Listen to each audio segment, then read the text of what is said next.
tu magi kan la ne man kapai do mane kapai se mane mana game da tau ba kai na cha ba da ngau je ba mi na ai yelo mi da ngau ni do we ka bi lo mi kai GNX ya cái số cái family pack GNX cái gì nè si pai la mo cả nó lấy này tay xong thôi mà phải dậy em phải chậm miếng pi mà nè phải dậy à wow phải dậy xem bà peace chỉ là peace chỉ là fish nang gitu nang cái bà yellow mi bà wake up yellow mi sep Manipur đâu chỗ này cái phim ngủ sep mata mèo này ha saya yang sama mata mèo ma snap baga pi ma ka mà đây lấy này ra ka thế này bà kapo yau đi đâu đi nè ngao bà chứ ta là ngao rồi đó anh thùng gái này sao không đi ra thế ra irom này he mà qua ngang thì được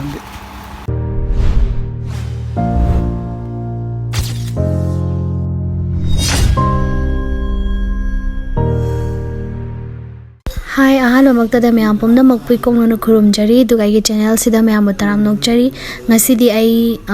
pishungi how ground da meeting am kha kyaw bacha cha doine doi paudam jarake Hotani masidai sida ai noina semi ba law to legislation semi ba law to law gi interpretation of court to Public Service Parliamentary and Yaw Asina adana Tumaina Pradhan Mantri na Nanda Modi na Luma Karur Sangha Piyo Pina Nabi Nabi Chingani Motu Sajil Rana Chingani Antara Imam Tawina Antara Kanda Agoi punna momentum se Manipur Pumagi Bang Sarkar Tan Naba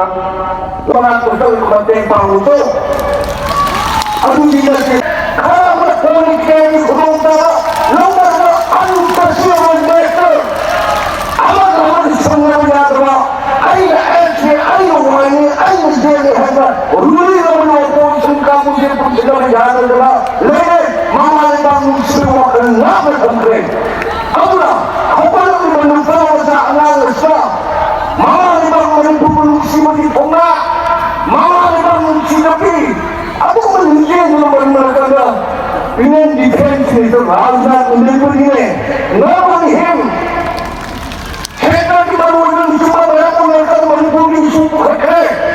National media bagi national media cookies itu orang aspek sebab mana ada orang Islam. Islam kan menjadi Islam cuma, nak menjadi cuma cookies ini Islam. Siapa yang beri tabuk perempuan itu mengenai hanya itu saja dengan sendiri mengeluarkan mengeluarkan kunci mengeluarkan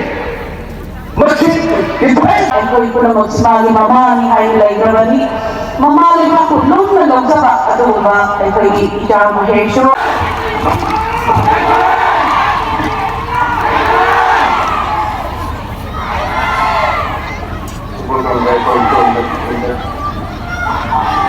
Nungcda Landam si Pupulyo Ishor kung nagbrunday Manipur kaya biyade imalibak soko yade imalibak talanda kayo mayami mayukta hinga doon na kaway na punhaoy ka ba at huwag si sumusu mahis na krumday manggaling hindi ba dahil sa hindi ba ay paungsing pama kurumdari ay manggaling hindi ba paungsing imasing tayma kuna mag mahit sa kurumdari at ay matumpang ay ikan ay ginausing nakri ko kuna puso mahit na pagkatari marami ngasi ay na cuma menurut pada paksaan paksaan lagi ay pamali gumba sudah menyai na maliput lagi mapada layar ni kasi sida ngasi khwaidagi maruoiba cause khwaidagi maruoiba maram si coordination committee na sipirtuna ngasi Maheshwar nang yaw dayate adagi ay nungcda ay hanali khangna darakpa ima event sinasu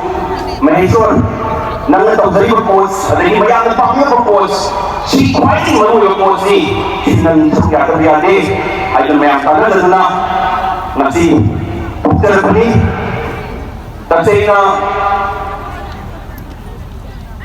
ay wakon karan hamdage ay may report sila kini mangoy na nakay tato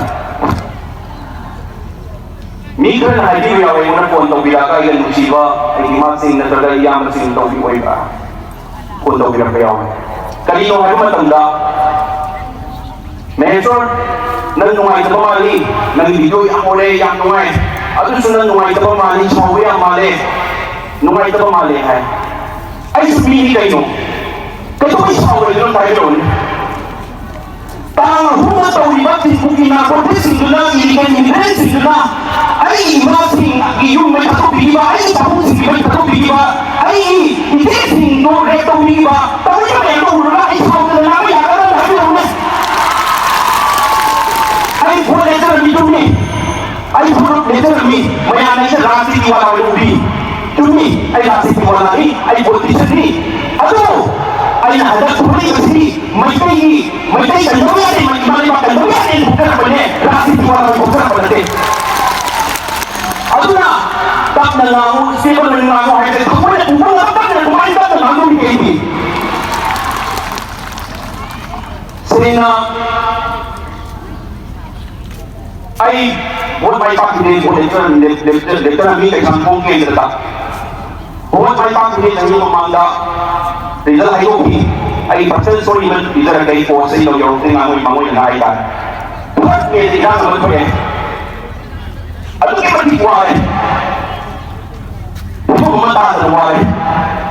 may tayo community kaitan hindi lang sa mulay may tayo sa mulay may tayo community say ato kayo magtipuan sila pinilita nakakitinaw si wadong kugigi dahil nagpulita itinaw kaya ay dahil na wadong bibiyate ko na kugigi na iba community ko na iba mayang dahil ako ba dati na iba mayang sisi dahil na pulaga ang maging haraw ng siya ni Milita Ibiye may tayo si Kanyang din Chris Maxwell Yawson Christopher Maxwell Yawson ang Maxwell Yawson ay Ibiye si tayo Ibiye ng iba na ako ay tayo hindi mo dahil mo may tayo siya pa rin Ibiye ako ay produsyon ko yan ako ay produsyon ko yan mahalaga lumayaw niya ako na kaya gusto na layang ba imahin ng wapo na layang ba kung manipul si tugayo at sangaga at tukita di takot na ito pagbiba yung lisani matatabay ito pagbiba biniwan na mong ihayo iwani itinsan niya ako ito binaruli tapos na gusto mo ako ito binaruli sige matagod ay buwan kahong kaya ay lahat hindi ay buwan kahong kaya yung nagtumulay mo pagdaan hindi mo tayo isang ng labo ka lang ni pati na pala hindi saya na kundi ay karata hundaroy lain ba rulini oyo opposition ko oyo lain ba emeli oyo buwan taho oyo tata oyo loy ba malibun siya matali ano kayo mo si political party iyaw ko ina ideology na baong na wala yung mga ada talaga kami maloy ba ada talaga kami mo siya malibun mo ito may tayo mo siya na nakakam na yung Sinabi. Ano na gawin? Isang imanay ba kung gusto ko yun na? Ay kapag na hindi ko na hiling malante ko. Imanay ba kung gusto ko yun na? May tayo inalisa ko dati ay isang kami gusto ko yun na? Rasi, tiki, pato, rasi, yaw, pero gusto tayo sa akin ako, pagbaga. Imanay ba tayo sabay natin? Pagbi ako. Ano na ay say na ay mayang kasi na hari kami ako'y magpapasok na say ay medyakan kung sa na say kasi na ay ng iba ay ng dalon sa ikat kumaya ay matipang sa bahay tayo ay muli tawag namin ay muli tawag namin ay tawag namin ay tawag namin muli tawag namin ay tawag namin sa lipo muli sutong dari lain po mayang sa power 5 at 6 ay tawag namin matay patagin ng dalon ay tawag namin ay ikoy na ay excited ay putang mo ay naman ay boy sa mo ay naman ibon ka kaya ay boy na mapunta matipang sa lipo sinahan ano na ay ngam da unazai khana khan be yawe ai party ama yawe magi positive wise ai gi party khana da na dai dai na puta sa ro kun dai natte ai manyam ai se ba ai tuk jage ai ma pa la dalam ba dai ai khana sa na ba yawa dai mai tai social activist ama wai na lai ba minister gi appointment bhagate tumi dai ko ma na te buzi ima ini sudah bertemu dengan atau masih belum ya ngasih foto bagaimana dia si transport lain ya itu nak membuka gas license dan berbayar pakai dengan yang beri mulai dapat pernah beri ada ini dari mana kami punya CEO pengambilan proses yang aku ini proses mati panggil ini tadi atau ini membuka mati panggil ini terima ini yang aku ini berada saat yang berada si yang si pun si pautan siapa ni tahu dah ya dia kau ada appointment panggil panggil ni saya kau itu sudah tahu dia boleh tengok aku ini tahu aku ni memori dah bisa dijual because memori dah si pakai saksi bawa dah ministry kalau kamu dah ada dari lah ini memori dah hari si pani pakai pakai pakai tapi nak ada tu lah aku ni mana tak boleh semua ni mana ni pada Manipur ni macam sini kau mereka yang berpilih macam sini kau mereka yang ada di sini kau mulai tinggi nak boleh tahu ini macam sini kau hari siapa yang wali saya boleh ini mana tak ada dia betul tak ya mulai nak tahu tak betul tak ya aduna yang siapa tercatat terpilih aduna ai dasar bagi pada mulai nak ai oleh besar aman dalam mayung nak tahu nilai atuju ai political kan sudah berarti magi wakarama dan legislatif ko magi wakarama daina eka orang nu ai tak ada ai ko yang pengelola terpersatu ai udah ada semua ya deh tidak bisa sunandiu nang dasar mai nang malu ko wakarama to nang wakarama ko ya itu nahan to mo ibuan ai ba magoda aksila sudah boleh beli na ada punya lagi bagi wali kami apa betul tak dari mana mungkin orang ai sai waru ya di wahid ni kan dari ini ngai kan aduna na sai tumpa ka ukko ne na ai wali ni sai sai mai ke ko ke ko political party apa tak kembali dari negara ai na ai ni foundation na ne sai sai ke foundation na kuna na kai ai da ni poin aduna mai kuzi mani pun koi bersih adu ki bersih yang numai coba apa mereka koi di santi lele ai mani pun tak tak pau tak aduna ai koi gi mani pun kuzi koi bersih sinario semua yang kena terbayar ke ko hai di labor leader ni am sisu masa-masa di mereka di sini mengata ni adu kayong tak bau tu labor mengata koi beri lah sasin hai ke rasi di sana tu nanti opposition tu hai dari tadi no labor yang saya mereka di sini mengata ni na how kita kayong BJP Congress satu ada yang lalu dalam universiti सरकार पाई Moin defence minister नुपा ना आई BJP का नुपा ना पाई बनिना नुपा दा कोई माना power हुई OP वाले पाई बनिना मणिपुर की सिचुएशन सिनी को ना सिदनो ने स्ट्रेस को करके मुने तो करके चलान को कोई हाइट है कोई पुंडे को होता है मिनिस्टर ने वो ने बीजेपी को ना के वो ने कोई ना कोई पुंडे से माना हम पाई बोल के पुंडे से कांग्रेस को नहीं भाई aduna sehingga tata terpilih satu persa defense minister tadi sudah bukan hai semuanya nahan memorial bisa jadi ba apa yang memang itu national area topik deh opi construction di matang di Indian Air Force sini lagi hai di matang sih terkait mulai ini kan hai kerja makin ini dan supaya mengenai masalah ini ngai mereka leaders mereka se pergi north leader ni am saya ini dan mereka berdoa dari ini ngai mau wali sana mana hai kerja kayak hari kayak kerja ai ko dan pi de hai ai amusu yang amu ko ina amu hanya kan di rumah ini hai amu so ngena alhamdulillah ai praise kai dai pradana ai ni sara lai si ko hai pradana ai ko dan pi de hai o dan pi pa ai si defense minister da hai pradana na si ju pamiu mayam da corporate kayaknya lebih berlaku laku ni na state India dan Pakistan land betul na force pun di Air Force betul dia nanti hai di land sudah betul di sini berponi aduna terbina ai ko ini state